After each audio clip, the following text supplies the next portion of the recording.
comedy, y'all do some brave stuff.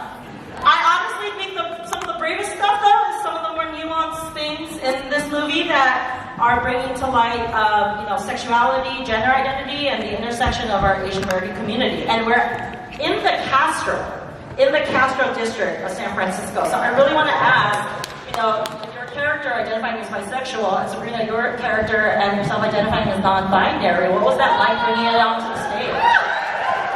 Sherry, why don't we start with you? Representation, y'all. This is such a powerful moment for the big screen, just to be so liberated and to have these conversations and to show the journey of finding who you are and where you belong. I think all of our characters are so incredibly different, but they're all so relatable and human. I think that's the takeaway. We just happen to be Asian.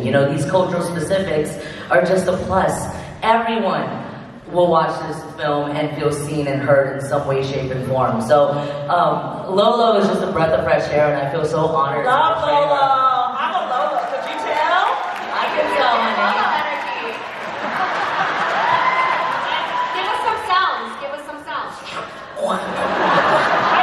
That's from deep down. Am I a duck? Well, Sabrina, how about you? What was your experience? No, get in there. Nice. No big deal. I'm a beatboxer. Sorry, That's the soundtrack of the movie. About Deadeye being non-binary, I recognize it's important because obviously there have been so many non-binary characters on screen, but never before have we seen them so hot and cool. It weighs on me.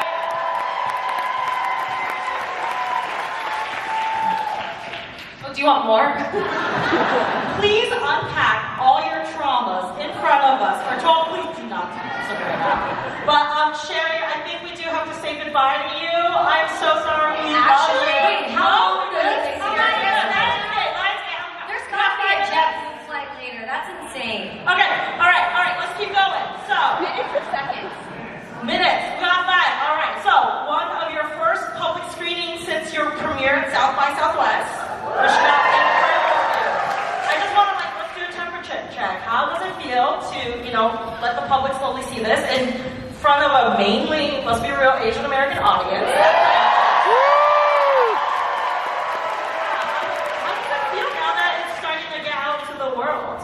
That was really special. When we saw it at South by Southwest, that was also the first time we've ever gotten to really see it in its final form. And we all sat in different rows, so I think we were like, oh my gosh, what are people gonna think? The nerves are just a lot higher, but we were requested specifically to get to sit next to each other at this screening, because we never get to we like to touch. And we never get to touch. We love to touch. And it also was pretty great. I didn't know what to expect for tonight, and this movie does do it does people get you can feel the energy around you, and people just get really Yeah. If somebody doesn't have sex after tonight's movie, then we didn't do our job. Yeah. If you want a sequel, have sex tonight. If you're an ally, have sex tonight. We need to create a next generation of Asian American film support, though, so let's get to it, okay? So, Sherry. I also have to ask you, but the only way I can fully accurately say this is in Chinese. I'm gonna channel my mother here. 为什么这样子？没办法。就这样子。Can I ask? You don't have to answer if you don't want to. Have your parents seen this film? What do they? It is Mother's Day. Only Ashley's parents have seen it so far. I did the whole I'm just gonna let them watch it and not tell them anything. My mom went to Teresa while we were filming and was like, wait till they came to South by Southwest. I didn't understand what was going on because this is my first time around any of this. And my mom went to Teresa and was like, so if we take out all the swear words, is it not rated R anymore? And I was like, oh, I don't even know how to break it to her, and I don't even know how to tell them. So I watched it with them. And what I will say is probably the experience you had too is if I had told them, oh yeah, by the way, your first daughter has a threesome, whatever, they would have had a different reaction to really seeing a full 4 humans up there, and really having this journey and this story, and they were just really proud. And I think they've gotten really good at dissociating over the years. And like that's what I actually recorded them watching it. I haven't watching it because I'm like still traumatized, but like whatever. But I think that was the takeaway, and that was nice. It was a good experimentation on them. The flex is when you're in the like Chinese language or Korean language local paper and your picture's in it, and then now your parents are like, that's my kid. That's my kid. So we'll wait for that, they'll totally get it. But speaking of threesomes, it was an ensemble piece. It's a buddy comedy. Y'all have great chemistry up there. What was that like working with each other? And a really great supporting cast. I'm out here with like Desmond and Chris and Alex, the hot basketball players, Daniel Day Kim, Ronnie Chan. Just like kind of the who's who of like, you know, like Asian American Hollywood mafia right now. The cheekbone budget on this like, and they even throw fruit at Chris Payne's face and Around the face themselves. I will say, you know what's interesting, and like not to get like here, but like when you get 4 lead actors who've only really had a hand and opportunity in supporting roles, you have a really supportive cast. And all of us were only used to really, we were so, I'm speaking for me, but like I've never felt more supported and never felt more like, we were all constantly like, what do you need? Are you okay? How are you? And we are all so taken care of, and also with Cherry, Teresa, and Adele as well. And I think that that's the magic that you see, that's the chemistry, that's what a family is, right? It's like when you, clap, White House. At a certain point, the 4 of us just created this unspoken language of just eye contact and pointing. Like, well, we would do this. No. Okay. 5, 6, 7, 8. Joyride. Joyride, the musical, okay? Coming soon. But it was just so special also, like having the trust of Teresa, Cherry, Adele, and Josh, you know, all of our Point Grey producers as well, and Lionsgate execs who really had our back from day one, to be able to play around because they really believed in us. That was really special. And honestly, like, it wouldn't have been possible if our writers didn't write such 4 distinct characters, you know, with 4 different sensibilities.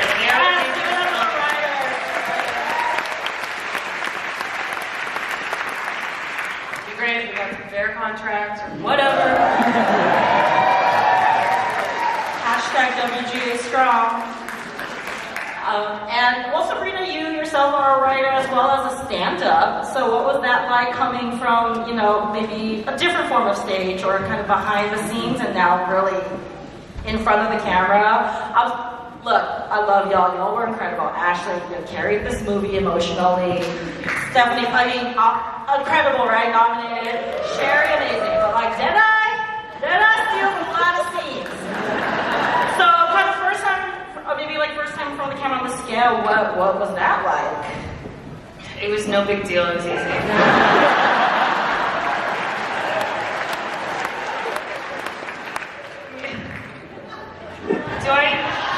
I understand, do I even really do? Well, so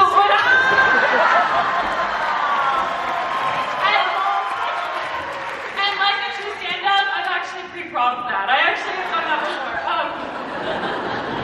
But Sherry, you are also a stand-up. You gonna let Sabrina take you the thing? Okay, here's the thing.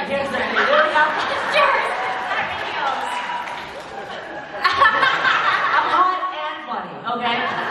No, actually, you know what? This film is the perfect puzzle piece of stand-up comedy and like Broadway musical. As you can see, there's so much funny, and also the music aspect of this film is so It's fun. not that much, it's fine. We all love music, it's fine. We all love music. Who loves music?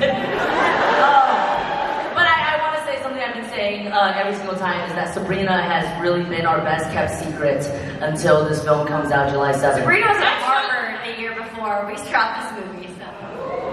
No big deal, no big deal. You went to Harvard? Oh my god! Good on everything like that. So rude. Alright, you're full of Asians. Who applied to Harvard? I didn't even get into Brown, Sabrina. Well, what can I say? I don't feel that way. And I have to, but like, it's such an remotely well in this one, and the only reason it could have happened is because, again, like Cherry and Teresa and Adele, like they took a chance on me. I had never acted before. They saw my voice in stand-up, and they thought that I brought something to Dead Eye, and it like, that's what there are not a lot, like if there was no Asian name, there's not a lot of roles for me out there. So it really took somebody like writing this original screenplay for me to even be here, and then I was lucky enough to be on a cast full of like, you know, I just felt so supported by you all. Like, I had no idea what I was doing, and if I didn't have you to help me advocate for myself, to do more takes, like, there's just no way I could have done this without you. And it's Harvard! I really think I have to go. I really think I have to go. How are we on time? We're good? Yeah, they're panicking. Okay, Sherry, we did a deal.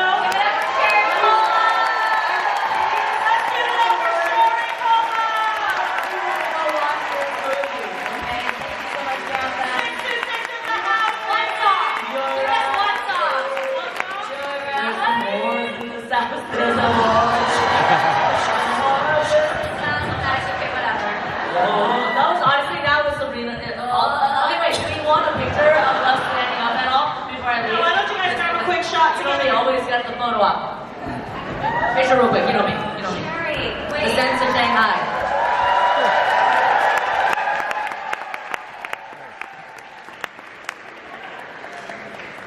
This is so awkward. There's some more in this house. Okay, I love you all, I love you all, I love you all, I Thank love you, you all. Sherry. Love you. I'm gonna scooch in a little bit. Joyride? Slow, walk slow, walk slow, walk slow. Ashley needs to teach me how to walk in heels, because I'm as if I'm wearing Timberlands right now. You look great. You look great. I like mad elegant. Mad elegant.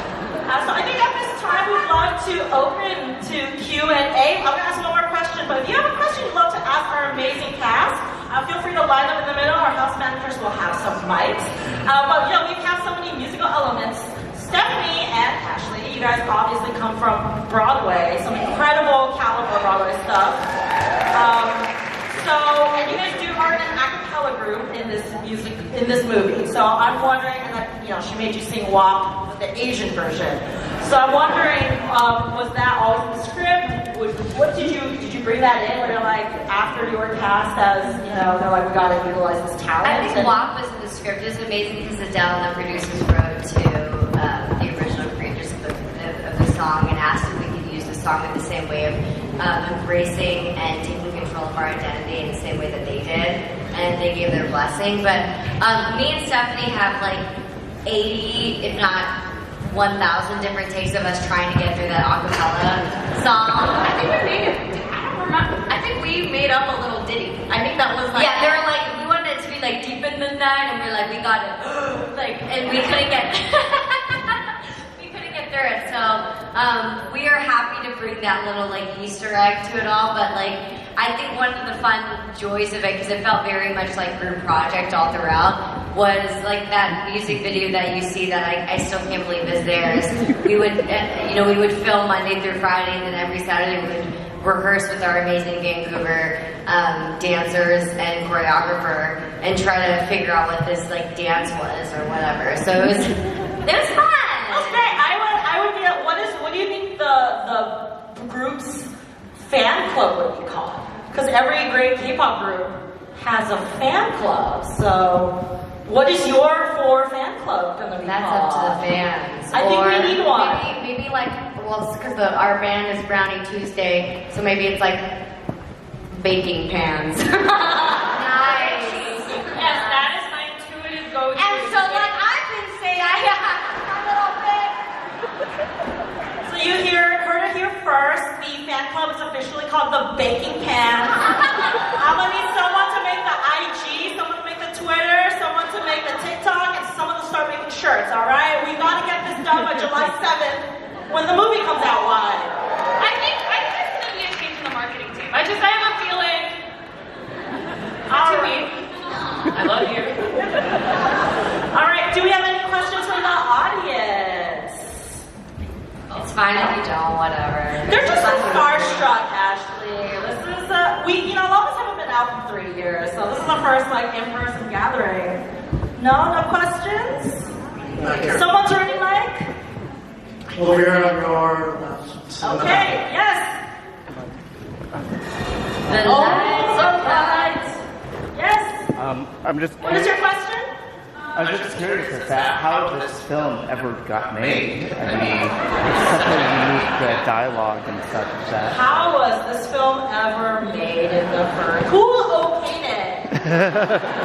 Pete, you want to come up here and answer this? It was Point Grey. Point Grey. Josh Hagan and Point Grey Seth Rogen's company who really had faith in it.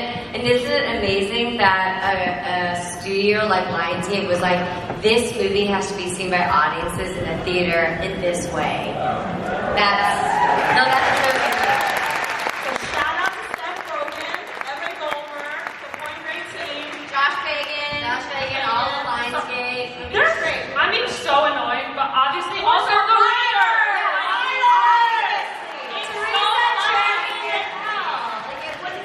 It's so funny. It came from people who've been writing comedy for decades. Cherry has been in the Family Guy room for like 15 years. This is her tone down. Teresa is the showrunner of Nora From Queens. And Adele, of course, even before Crazy Rich Asians, had a very long career in TV. She wrote One Tree Hill. Yeah. I fucking love One Tree Hill. Did you I know did that? not know that. She wrote One Tree Hill. I loved that show. Oh my God, Nathan or well, what's his name? I don't know, Bobby Lucas? Nathan or Lucas? I think I was a Lucas. Really? I think there was also that. Anyway. We'll talk about it later. I liked them all. Yeah, they're so good. What else? I can't believe Sherry had to leave. I have a question here on the. Yes. Hi, I just wanted to ask, like, where did you find the confidence to break into an industry where you don't see that many people that look like you? Oh, we're getting serious. How did you find the courage to break into an industry, especially when y'all started? I mean, it's pretty, we can always do better, but it's Not started. a lot It's better right now. Yeah. I mean, even when we started, like, you know, we're in our 30s. Sabrina's slowly climbing there. And we're all, you know, anyway. Yeah, even when we started, and especially when Ashley and I knew each other on Broadway, we were one of the onlys, and we were kind of always surrounded by, it was always like, there's one seat at the table in every cast, and it was either me or Ashley. Like, I remember being at the callbacks for Emily and Ferris and running into Ashley. What? Do you not remember that? It was just between me and her. I guess. Anyway, the point is, okay, bless my mother, but like, I actually sometimes think that because I didn't see a path forward, I had such low expectations for myself, and I think that was such a gift because what it gave me was like not a strata of hierarchy to climb, but instead it made me feel like the only thing I could follow was working with people that I loved and working with people that saw me as a whole individual and wanted to lift that up and to make weird and wonderful things together. And I feel so grateful that that actually was the thing that helped me personally like keep going, as opposed to have some sort of false idea of success, right? Yeah. I mean, it was hard too. It was also very sad sometimes. It's sad, but I think that the reason any of us do anything that we do, for me, it was always, and I think for all of us, it's like, a lot of people just in general as an actor, how do you do that? How do you deal with rejection? How do you deal with insecurity, all that? And it's for me, if I can like have such joy in my bones and blood from telling a story and from being a character and like trying to communicate with an audience, then I wouldn't do it anymore. And we all had very much, like I was very much acceptant of the fact that if I wanted to pursue a career in this industry, I wouldn't have a voice, but I would be there to support those voices, and I would enjoy it. And so we really conditioned to be in that position of just being happy to be there in an industry that was made by, made for, and made with like people who didn't look like us and who didn't understand us. And if we were in those rooms where people who didn't understand where we came from saw us as equals, then we were successful. right? And so I think that, at least for me personally, this was my first time in a project kind of like this, helmed by, created by, surrounded by, and supported by people who had even a semblance of the background that I did and not having to explain myself. And that was extremely liberating, which is what you saw on screen. And so, like, I think for us, it wasn't about, there was no competitiveness, there was no, like, oh, like, this is hard every day, like, how am I doing this? It was like, I'm really joyful doing this, and I'm gonna survive the best I can, and if I have no one who understands me, then I'm gonna figure out the best way for it to make me joyful. And, like, it is so crazy to be able to do it with people who have had the shared experience, and to be able to relate to audience who don't have the same experience. And that privilege is like why we're doing this, you know? Did that make any sense? No, that is so beautiful. Thank you so much for sharing. I don't know if I ever really like felt like, oh, I have the courage to break into this industry. Like, obviously I'm like marginalized on multiple axes. And I guess if you're just someone who feels scared or like you don't see yourself in the industry, like, yeah, the industry is messed up. And I think my like North Star was that I love performing and I love creating. And I tried to just, like, I do stand up and writing. I don't even like writing that much. I don't like talking because it's too much like writing. Like, I love to perform, and I just wanted to find any avenue that I could, you know, be creative, because like, I sort of felt like I just owed it to myself, to be myself, and it didn't, you know, if there isn't room for you in the industry, like, that's their loss, but you still owe it to yourself to keep doing what you do. And anyone, like any small community, any local theater, any like stand-up show at a bar show is so worthy, and like this career stuff is stupid. Like, stuff, I don't know, that's my take. If you're scared, like, fuck the industry. Just like have the courage to like do what you want to do for you at any level. All right.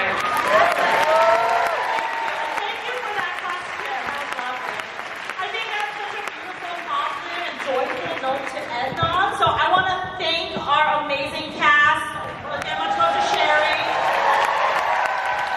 So if we could kindly ask everyone, thank you so much.